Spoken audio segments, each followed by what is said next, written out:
Seguimos en la SEC te lleva al Congreso Europeo de Cardiología y vamos con un plato fuerte, el uso de dapagliflozina en pacientes con insuficiencia renal crónica, el estudio DAPA-CKD. ¿Por qué este estudio? Pues por varias razones. Lo primero, porque la enfermedad renal crónica supone un alto riesgo de morbimortalidad cardiovascular y esto ya es reflejado en las guías de prevención cardiovascular. Hasta recientemente los IECAS y ARA2 eran los únicos fármacos modificadores de enfermedad, sobre todo en presencia de micro o macroalbuminuria. Además, los ensayos pivotales de los ISGLT2 han demostrado beneficio en endpoints renales. Y además de todo esto, el DAPA-HF ha demostrado un beneficio no solo en pacientes diabéticos, sino también en pacientes no diabéticos. El diseño del estudio es sencillo. Sobre tratamiento médico óptimo se añade una rama de dapagliflozina 10 miligramos al día contra placebo, con un seguimiento esperado medio de 45 meses. Este estudio se puede comparar con un primo hermano suyo, que es el de canagliflozina en pacientes diabéticos con nefropatía. ¿Qué pequeñas diferencias hay? Pues lo primero, que el DAPA-CKD recoge hasta un 30% de pacientes no diabéticos. La tasa de filtrado glomerular es discretamente diferente, siendo peor en el DAPA-CKD con respecto al Credence. Y hay pequeñas variaciones en el cociente albúmina-creatinina. En cuanto a los endpoints, el endpoint primario es un combinado de tiempo hasta deterioro de la función renal de un 50%, la entrada en insuficiencia renal estadio 5 o la necesidad de diálisis o de trasplante renal y el tiempo hasta muerte cardiovascular o renal. En cuanto a los endpoints secundarios, tenemos un combinado renal, el deterioro de la función renal o la necesidad de diálisis, trasplante renal o entrada en insuficiencia renal estadio 5 o la muerte renal.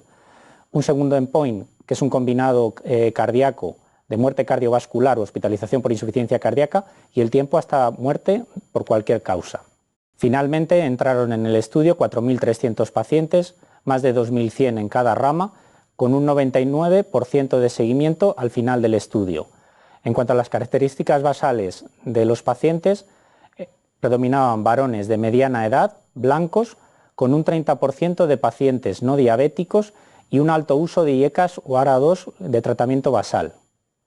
Durante el estudio se detectó un beneficio neto en la rama de dapagliflozina que obligó a una detención precoz del mismo.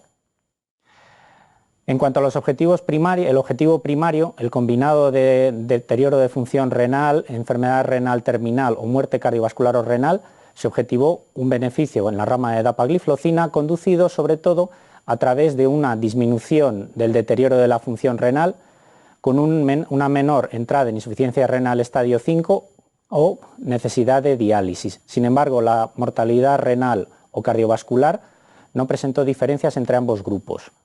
En el análisis preespecificado de grupos se objetiva que el beneficio no depende de la presencia o no de diabetes, en paralelo a lo que se veía en el DAPA-HF. Y otro apunte es el hecho de que el beneficio también se objetiva en pacientes con menor función renal.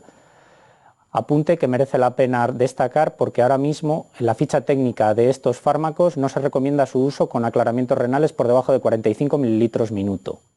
En cuanto a los endpoints secundarios, el endpoint combinado renal también se presentó de forma significativamente menor en la rama de dapagliflozina. El combinado cardíaco de muerte cardiovascular e insuficiencia y hospitalización por insuficiencia cardíaca también se objetivó de forma significativamente menor en la rama de dapagliflozina, conducido sobre todo por, lógicamente, por una disminución en la hospitalización por fallo cardíaco. Y curiosamente también se objetivó en la rama de dapagliflozina una disminución de la mortalidad por cualquier causa. Hecho curioso sobre todo porque la mortalidad renal y cardiovascular no presentaba diferencias entre ambos grupos. No hubo grandes diferencias en cuanto a los eventos de seguridad, sobre todo teniendo en cuenta que no hubo diferencias en la cetoacidosis diabética o en la incidencia de amputaciones.